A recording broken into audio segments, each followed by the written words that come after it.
All right, greetings. Good day, everyone. This is our December. It's going to be both our November and December homeschool workshop and virtual mastermind meeting. So I hope everyone's doing good. Naya, how's everything? Have baby come now? And Nefertari, how's everything going for you all? Give me an update.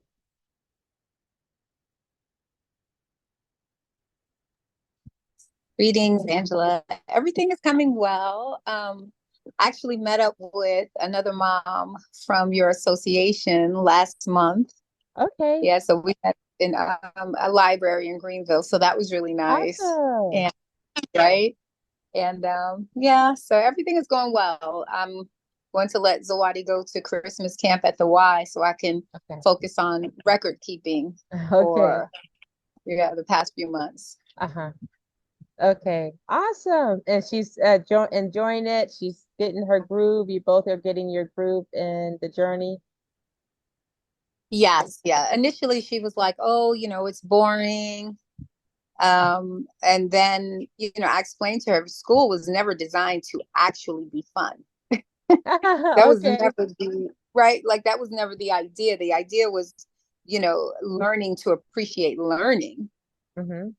Mm-hmm. And so she kind of got it. So Okay. when we're learning, we're learning, whether it's fun or not, it just is what it is. But when we're It, having fun, let's be totally involved in having fun.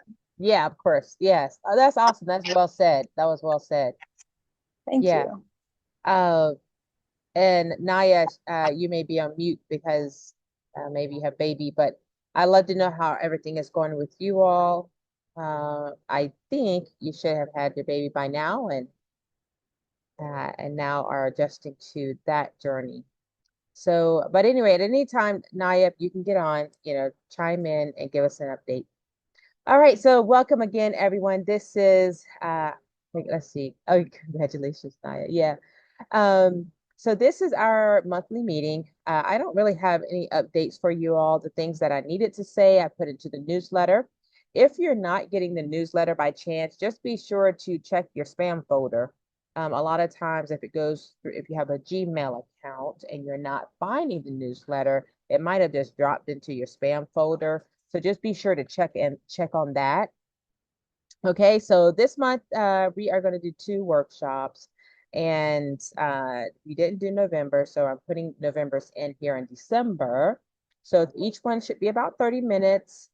Feel free to, at any time, ask questions, give your comments, your thoughts. I will at some point in the workshops ask you to chime in and tell us some ideas that you may have or have experienced. So let's go ahead and get started. Oh, let me introduce myself.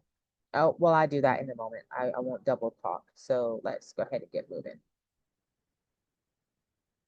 Okay, here is our first workshop. Okay, here we are. Hopefully this looks okay on the screen for you all. Uh, Give me a thumbs up if you can see everything okay. Nefertari, put a thumbs up in the screen if it is showing okay. Okay, great. Okay, good, good. Now, show full meeting. Let's see if I can minimize this. Yes, very good. I'm going to hide this little thing. Okay, great. All right, so innovative teaching techniques for multiple learning styles. Okay, that's where we're headed. So this is actually our November 2024. This recording will go on to YouTube and onto our website, which is at www.auchu.com. All right, let's continue. So this is our workshop outline. Again, let me make sure I want to honor our time. Okay, keep an eye on it. So right now it's 9:05. 4:05. So we have our welcome introduction, which we will do in just a second. The objective of this workshop, why it's important to understand learning styles, innovative techniques for each learning style. We'll do a small little practice activity, a Q&A for this particular session. And then I give some final takeaways and give you contact information. So I'm giving this information is, of course, for our members of a united community of Homeschoolers Unlimited, but people find our YouTube channel all the time and have questions or find us on our website. So I have to pretend like I'm talking to an audience who have no clue who we are. Oh, it jumped all the way to the end. Not good. Hold on. Sorry about that. I'm not sure why it jumps like that. Okay. All right. So here we are. Here's an introduction. Who am I? All right. I am Angela Fafali Nyarko. I am the director and owner of this Option 3 Homeschool Association here in South Carolina. I'm also a homeschool mom of 8 children. The ones in the purple, blue box, those are my 4 oldest. They've all graduated already from homeschool. And then those in the yellow box are my younger 4, and they are still homeschooling, although the one in the pink shirt will be graduating this year. So when this oldest one right here, and the one with the in the purple box with the glasses and the black hat, she's on the left side of this box, purple box. We started when she was 4 years old, and she's now 28. So that's 24 years of homeschooling. Then my son Jordan, he's on the bottom blue box here. He's now 26. Started when he was 4. Then the one at the top of this blue box, that's my number 3 child, Norlani. She is now 20. Oh, wait a minute, 24? Yes, she's 24. And then the one to the right in this blue box, this is Takoa. She is 20.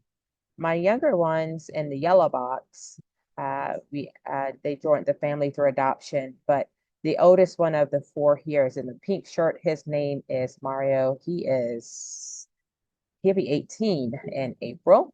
Then we have twins. They're to the left of this yellow box. Ephraim and Tirza, they are 15. They'll be 16. And then the baby boy Benjamin. This is an old picture. I have to update. They're all huge and tall and big and deep voices. So uh, Benjamin, he looks like a little baby here, but now he's a big dude. But he is 13. So they are still homeschooling. So yeah, 24 years of homeschooling, between having babies, being pregnant, nursing, and adoption. That's a lot going on. All right, so here we go. Let's get to our objective, okay? So the objective of this workshop is to equip homeschooling educators with practical and innovative teaching techniques to cater to visual, auditory, kinesthetic, reading, writing, and blended learning styles, okay? So let's talk about number 3 point, why it's important to understand learning styles. Now, before we dive in here, I want to give this little piece of information. I really believe it is important to learn and have at least an idea of the different learning styles that there are, okay? And there may be more than just these 5 I'm going to mention. But I want you to know that I don't like for families, and I don't encourage families to become very obsessed with discovering the learning style of your child, because as they grow, their learning style may change. I basically want you all to be aware of these styles so then you can see and say, oh, that's what they are at this point and stage of the homeschool journey. But just know they can change, and just don't become so obsessed with spending so much time that you are hyper focused on what are they? What are they now? Are they this? Are they kinesthetic? Are they, just getting, so I don't want that to happen.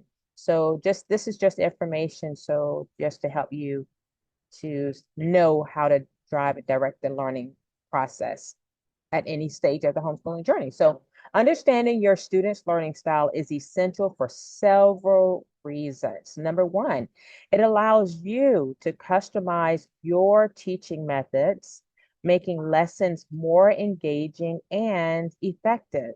So when students learn in a way that resonates with them, they retain information better and build confidence in their abilities. Okay, so that's really the big focus so that you can help them to love learning and know how they learn best.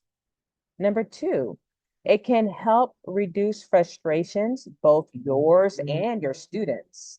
So, here's the question. Have you ever felt like you're explaining something over and over, but it's just not clicking with your students? Okay. It might just be because the method doesn't align with their learning style. So by tailoring your approach, you'll find teaching becomes smoother and more enjoyable. Okay.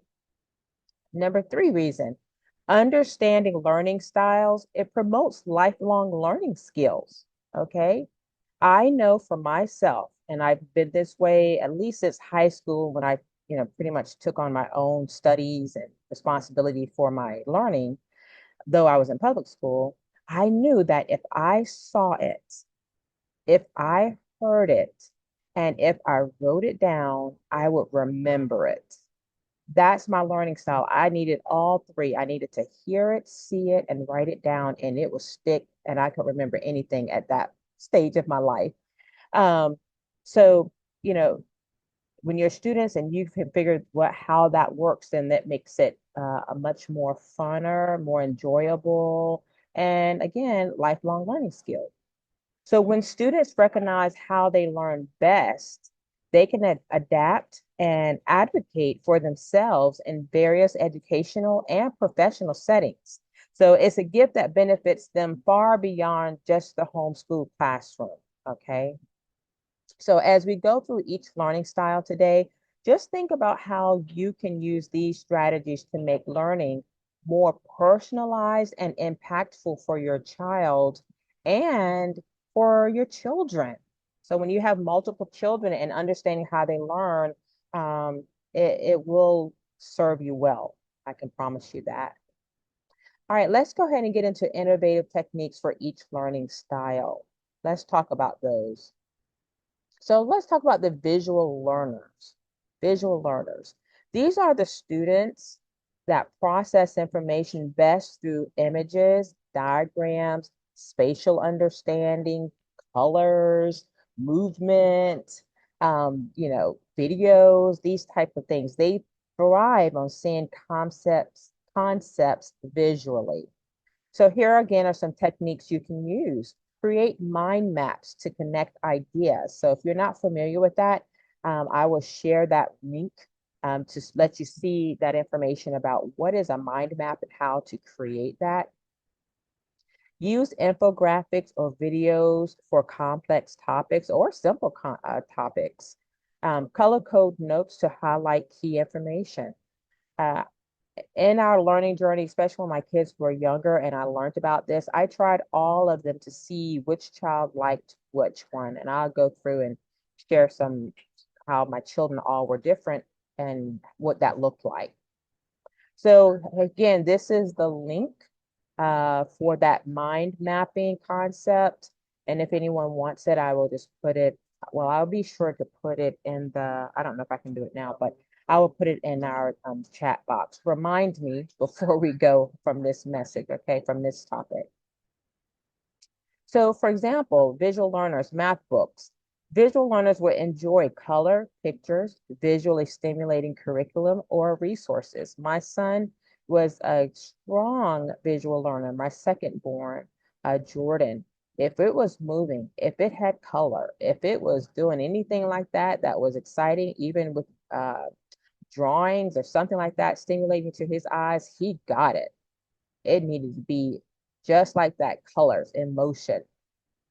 All right, so auditory learners. These students learn best through listening and discussion. Share stories or antidotes related to your topic. Use podcasts or audiobooks. Do you know you can get whole science books? Or at least I should say the books that we use for science, Apologia. You can get the book in audio form. My son Jordan also was He loved anything auditory that he can listen to or look at. He was equally those two types of learners above all. So encourage group discussions or role play activities. There are some children that unless they can talk to you and talk it through and talk about it, they won't get it. They need to have it in conversation format.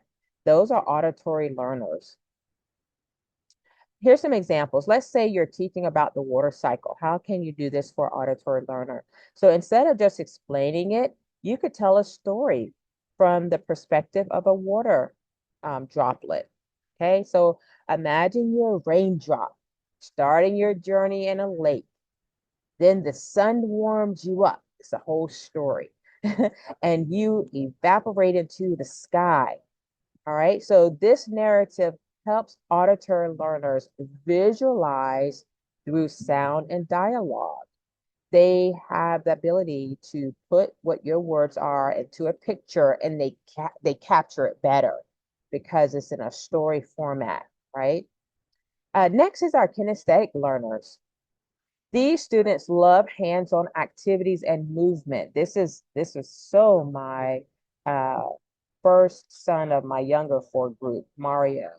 He had to touch it. He didn't understand it. He couldn't grasp it. He just could not get it if it wasn't able to be touched, felt, manipulated, or something like that. So here are some effective strategies for kinesthetic learners. Incorporate experiments or crafts, ways that they can learn by doing. Kinesthetic learners they learn best by actually doing. Use physical objects like blocks or models for demonstrations. Let them act out scenarios or concepts. Again, they learn by actually being involved in doing and touching and action around that learning concept. Okay. Here's an example. If you're teaching fractions, okay, you can use a pizza model to physically divide slices and demonstrate parts of a whole. So another idea is to have them build a volcano for a science lesson. They have to be doing, touching, manipulating something to truly get it. Kinesthetic learners will thrive when they're actively engaged in creating or doing something. All right.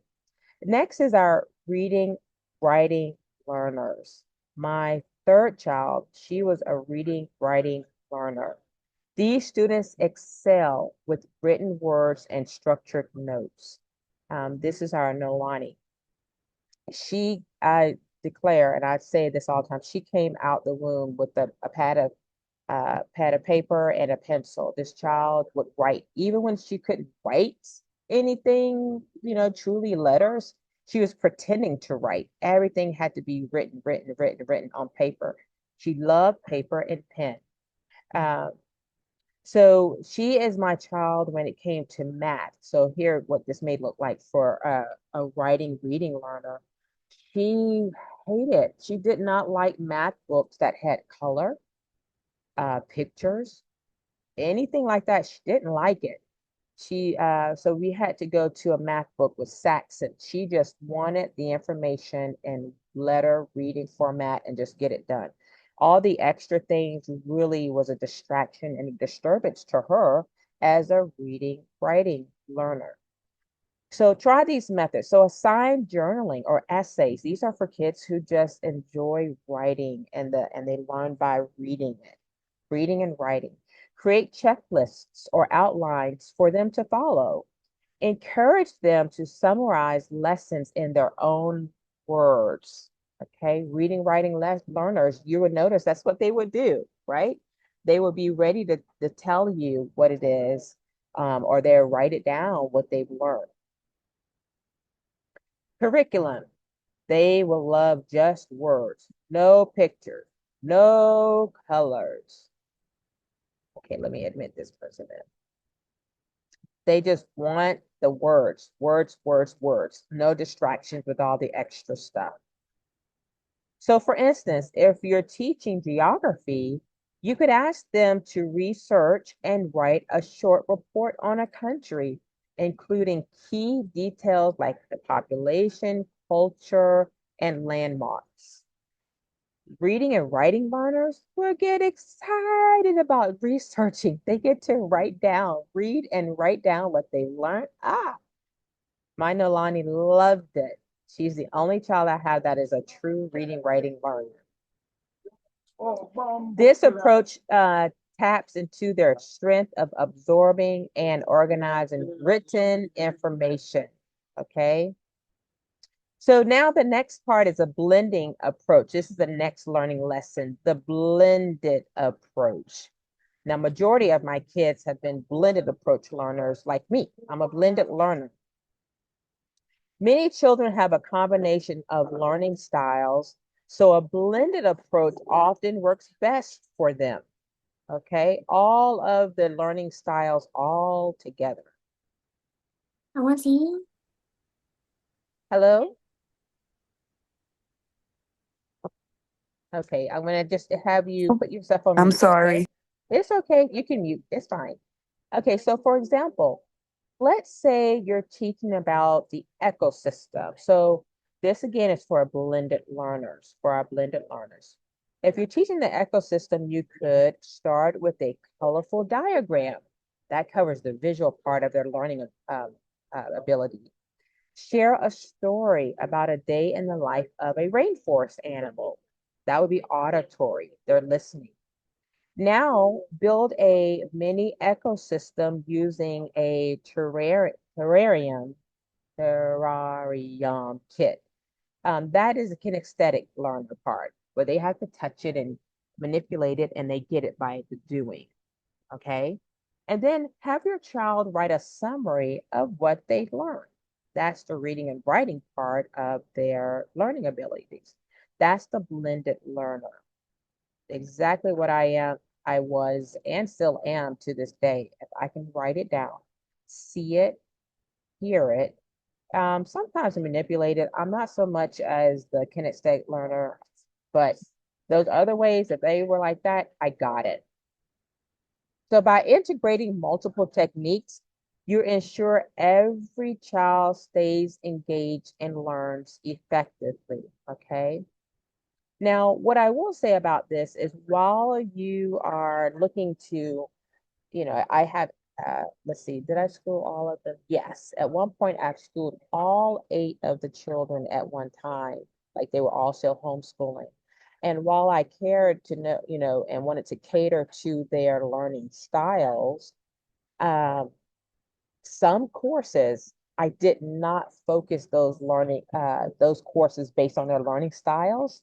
It might have been too tedious, but I was aware of how they learned, and I made sure certain subjects was able to be catered to them in that respect. But for me, having that many children and making sure they all had every subject in the way that they learned was not something I could do realistically. Uh, and so give yourself grace and don't feel like, oh my gosh, Tommy learns this way in science visually and learns this way, math this way. I mean, so that would be too much. Do what you can. And it's okay if they're put in a position to have to learn outside of their normal learning style. Hopefully that makes sense, okay? So let's do some practice activities. This will allow you all to maybe unmute yourself, not maybe, but unmute yourself and join in some practice and some thoughts around this subject. So um, what does this look like for each learning level and subject? So let's come up with some ideas. So for a visual learner, auditory, kinesthetic, reading, writing, blended. Let's talk about math, okay? So how can we make math accommodating for our visual learners? I kind of gave an idea on that, but how can we do that? You all unmute. Let's have some participation. Pictures, Mm-hmm. any types of graphs, charts, anything colorful. Yes, yes. Have All right. Go ahead. have them draw things Yes. like Mm-hmm. Yep. Yep. Yep. Let them Video. try it. Let them see it. Exactly. How about math as it relates to auditory learner? How can we do, make that accommodating for auditory learner? Come up with song Yes. songs catered to what the math that you're teaching. Yes. Yes. Yes. Yes. When my kids were younger, there were some audio tapes out, CDs back in that by that time. But they could learn their multiplication by numbers, by music with music, and we do that with alphabets and certain things. We put it to auditory way. So, but math, they learned their multiplication with a CD, and they could sing all of their multiplications with that. Now, let's bring that to high school level. It's pretty easy when they're elementary, but what would that look like for middle school or high school students? For visual learners, auditory, how about kinesthetic for math Mm. for high school level? Have them come up with like a picture board. Okay. Yes, for visual. Yep. A picture board, depending on what they're working on, geometry, or if it's algebra, what have you. Um, Putting it down on paper, making a picture board. Yep. How I, about I for the have a high? question. Yeah, go ahead. Um, so with the kinesthetic, and you can let me know Mm-hmm. if what I'm thinking is correct or incorrect, but I have the children teach the subject that we're learning. So they will actually go to our board, they'll write it, they'll read whatever they need to read, and then they'll help me. So they'll say, no, go back, put that over there, do this. And I kind of thought in my head that was kinesthetic. Mm-hmm. Yeah, I mean, it can be. I mean, they're actually doing something with their hand. They're writing on the board. That's visual, right? And then Mhm. you're having them give some instructions and speaking back to you. I don't know, maybe that would fall into auditory. But the Okay. kinesthetic part is, can be writing on the boards where they're actually, but that might also fall under reading, writing. So it might not be a clear cut line between these learning styles. Some of it might be kind of blurred together, but Yeah. yeah, but I could see that type of technique or them writing on the board and giving the information back to you, like blended for sure. Okay. Thank you. Mm-hmm. All right. So we kind of talked about the blended, but the thing is when they get to high school, oftentimes unless they're coming from public school and a high school level. But if they go through homeschool and get to the high school level, a lot of times they already know how they learn. But if they don't, help them by talking with them to figure out how they learn in, as far as high school level. Maybe they're not aware. So you all may have to work together to figure that out so they can most effectively be learning. Okay. How about reading? How does that look for these different levels? You all share some ideas for these different levels, elementary, middle school, and high school. Reading, literature. Let them come up with their own fairy tale. They come up with their own fairy tale. So then they are writing it and then they're telling it. And also using their imagination. Mm-hmm. Okay. We're reading Charlotte's Web right now. Okay. And so I assigned each one of us a character. And so even though we're reading it, we're kind of making it out as a play. And Yeah. we try to see who can be the most traumatic. Uh-huh. Yes, love it. That's the auditory, and then that I would say that might be kinesthetic too. They're involved in the process, actually the doing. Um, Mhm. but yes, I love it. Yep, yep, yep, yep. What Uh, about narration at the end? mhm. Would that be Narrate. included in reading? Tell me what would narration look like for you? Well, yes, I'm okay, sweetheart. Thank you. So after we finish reading, then they will tell me what they got out of what was read. So kind of summarizing what Okay. was being read. Auditory. They're now speaking out what Auditory. they're speaking it out to you, what they grasped and what they understood. Yes, that's exactly how you do with an auditory learner. Yep, have them Okay. articulate it back. Yes, that's perfect. Thank you. Yeah. Social studies, what does that look like for these different levels? Elementary, middle, high school, visual, auditory, kinesthetic, reading, writing, blended.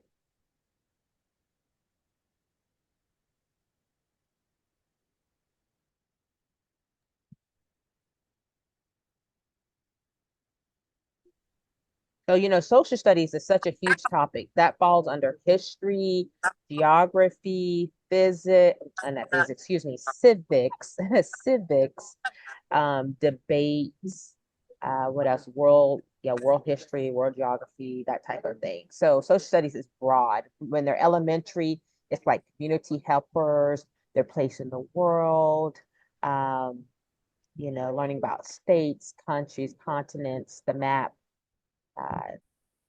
The laws of America. Well, Mhm. Go I ahead. know we're doing laws right now. You're doing what? We're doing the laws of America. Oh, okay. Wow. Okay. Mm.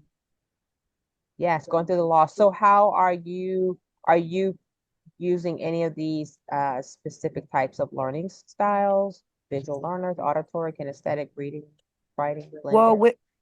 we're actually reading, and then it's like either making a mask or something like that if we're talking about a group of people, or if not, Mhm, something like that, or just a short like 3 or 4 questions about what she had read, mhm, because mhm. she's 6 years old. Okay. We- Some questions, And auditory. she actually writes the question down. Okay, that's writing. Mm-hmm. We definitely in social studies use a lot and identifying places. So like right now, body can identify the Burj Khalifa. She can to you and the other homeschooling families. I'm realizing that for social studies, we do a lot of visual learning. Okay. Okay. Yes.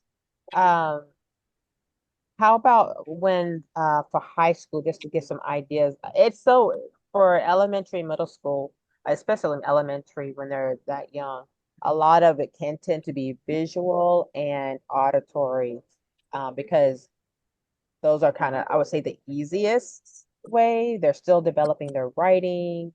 Um, Visual and auditory is usually the go-to for elementary. Any ideas, even if you don't have a high schooler, what this could look like for high school level?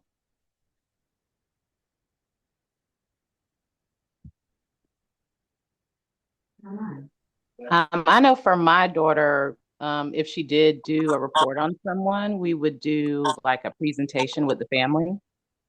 So we Oh, would all just wow. sit on the Yes. couch and they would present what they looked up and what they learned. How fun. Yes, that's nice. How fun. How fun. Um, Another one, we did cultural studies, and either they're making the food, or I had them do a report on a particular country. So they're writing the making foods, making a dish from that country. Of course, that was the kinesthetic part. I haven't done that in a while as far as social studies in that respect, because now we're on a whole different type of social studies. But that would be some ideas for high school culture studies, actually dressing up, uh, creating. I heard someone say create masks. We did one studies for whatever country it was, and they had to create masks and that type of thing. So then that was kinesthetic. Yeah. Music, you can have them actually create Yes. instruments from Mm-hmm. the different countries or things like that. Yes, malaria. Yes, that's true. Um, what was the other? You said something. Oh, auditory in that sense, even still for high school. If you do a music appreciation, we did that. They had to listen to music, jazz. They learned about all the different types of styles of music. We use a lot of auditory on that high school level. Yes. Okay, last one. Let's talk about reading, writing, reading, writing, which is usually for our younger children. When they're 7th to 12th grade, it changes to literature and composition. So what does that look like for a visual learner, auditory, kinesthetic, and then the reading and writing learner in these subjects of reading, writing, literature, composition, and then the blended. Any ideas? I would actually have, depending on what age we're talking about, have them watch a documentary and Okay. then write an essay on it or something like Okay. Yes, that's good, Malari. Yeah.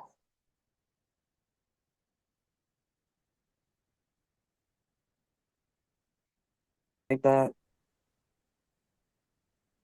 Yes, definitely writing would lend itself in that aspect. Then of course you got reading and writing would be just a what's the word? Just like a go-to for sure.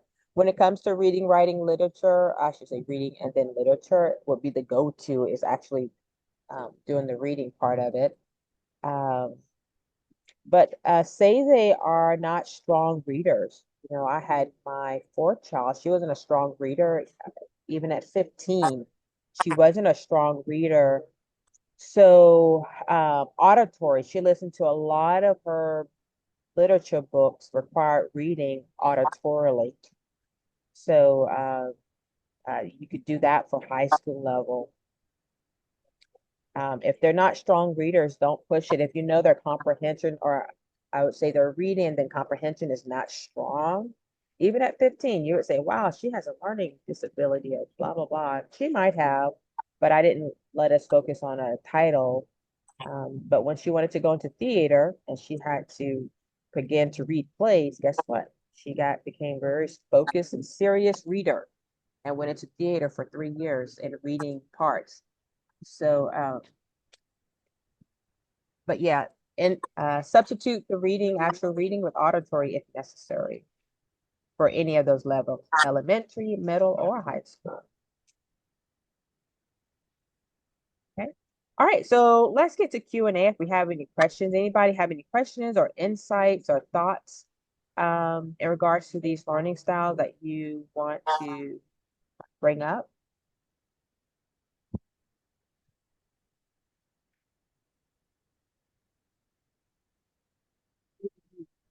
Oh, it's pretty clear. Okay, great. I guess all of that was very clear.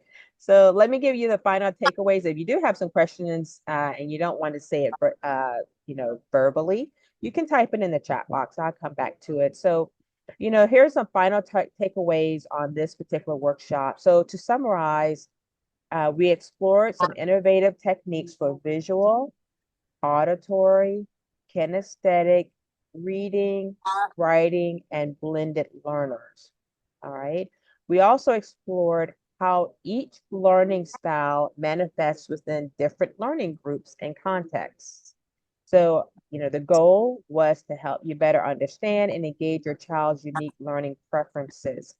Just please don't become so hyper obsessed about what it is, what their learning style is, and every subject has to follow their learning style. The idea, again, is just to make you aware of these styles so you can give attention to them and adjust and make it a reality for them as needed. Okay. All right. So that's all for this workshop. Let me see if anyone have any questions. Let me go to our chat box. There's no questions. Hi, Adrian. Welcome. Eileen, Malari, Naya is there, and Nefertari. Any comments, questions, thoughts before we go to our next workshop?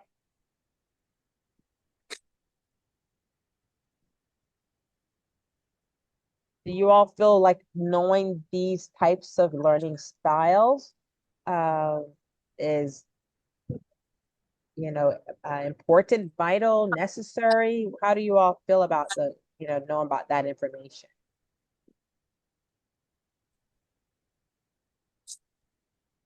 Definitely extremely helpful. Makes homeschooling a lot easier. Yeah, I agree. Totally. Yeah. Yeah. I didn't learn this until my son, Jordan, who's now 26, my second born, until, wow, let me see, he was fifth grade or so like that. And I just noticed that if it is moving, if it is colorful, and if it had music to it, he was all into it. But I was trying to make him a type of learner that he wasn't. And we were constantly having a challenge in his beginning years of study at learning. And then the other thing was, I was trying to make him like his older sister, his younger sister, first girl above him and the girl behind him, daughter behind him. They would sit still and just pay attention and do whatever. And I was trying to make him that type of learner too, where he was also kinesthetic. He needed to be moving and touching and seeing it. And he just wasn't my sit down type of child. And I was trying to make him that. Later, I learned, hey, wait a minute, I need to adjust. So Naya says, totally agree. It's very important to know this information. Yes, absolutely. All right, good. So let's go on to our next workshop here. Let's dive right on in there. Okay, here we are. Let me do the presentation. I